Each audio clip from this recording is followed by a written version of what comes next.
Welcome to Technia TV. Hello, I am Dr. Sandeep Kumar, Faculty of Management. Today, I am delivering lecture on steps in factor analysis.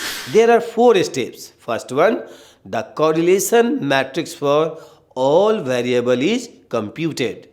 Second one, factor extraction. Third step is factor rotation. And fourth step, which is make final decision about the number of underlying factors. Now I am explaining the first step, which is the correlation matrix. In the first step, generate a correlation matrix for all variables. Identify variables not related to the other variables. If the correlations between variables are small, it is unlikely that they share a common factor, which is variable must be related to each other for the factor model to be appropriate.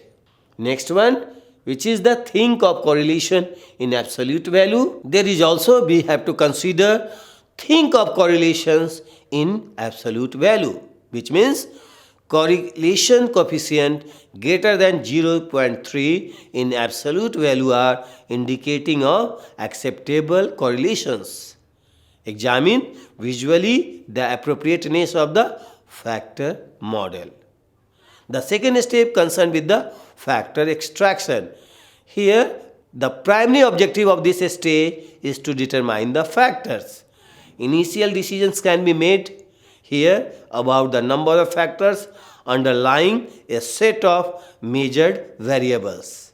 Estimates of initial factors are obtained using principal component analysis. The principal component analysis is the most commonly used extraction method.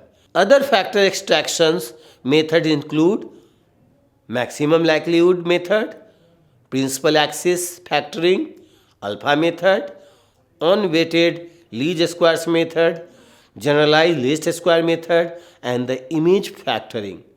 In principal component analysis, linear combinations of the observed variables are formed. The first principal component is the combination that accounts for the largest amount of variance in the sample. The second principal component accounts for the next largest amount of variance and is uncorrelated with the first. Successive component explains progressively smaller portions of the total sample variance and all are uncorrelated with each other. To decide on how many factors we need to represent the data, we use two statistical criteria. First one eigenvalue and the second one scree plot. The determination of the number of factors is usually done by considering only factors with eigenvalues greater than 1. Factors with a variance less than 1 are no better than a single variable, since each variable is expected to have a variance of 1. In this table, you will find the total variance explained. The examinations of the scree plot provides a visual of total variance associated with each factor. The steep slope shows the large factors. The gradual trailing off shows the rest of the factor usually lower than an eigenvalue of 1. In choosing the number of factors, in addition to the statistical criteria, one should make initial decisions based on conceptual and theoretical grounds. At this stage, the decision about the number of factors is not final. Here you will find the scree plot and also the component of matrix using principal component analysis in this table. Now I am explaining the third step, which is factor rotation. In this step, factors are rotated. Unrotated factors are typically not very interpretable. That is, most factors are correlated with variable. Factors are rotated to make them more meaningful and easier to interpret. That is, each variable is associated with a minimal number of factors. Different rotation method may result in the identification of somewhat different factors. The most popular rotational method is Varimax rotations. Varimax use orthogonal rotations yielding uncorrelated factors or components. Varimax attempts to minimize the number of variables that have high loading on a factor. This enhances the interpretability of the factors. Other common rotational methods used include oblique rotations which yield correlated factor. Oblique rotations are less frequently used because their results are more difficult to summarize. Other rotational methods include Quantimax, Equamax, and Promax. Quantimax and Equamax is orthogonal, whereas the Promax is oblique.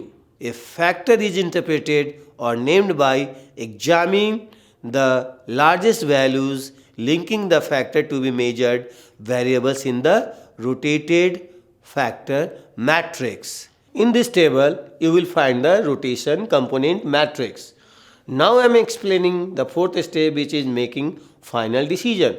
The final decisions about the number of factors to choose the number of factors for the rotated solution that is most interpretable.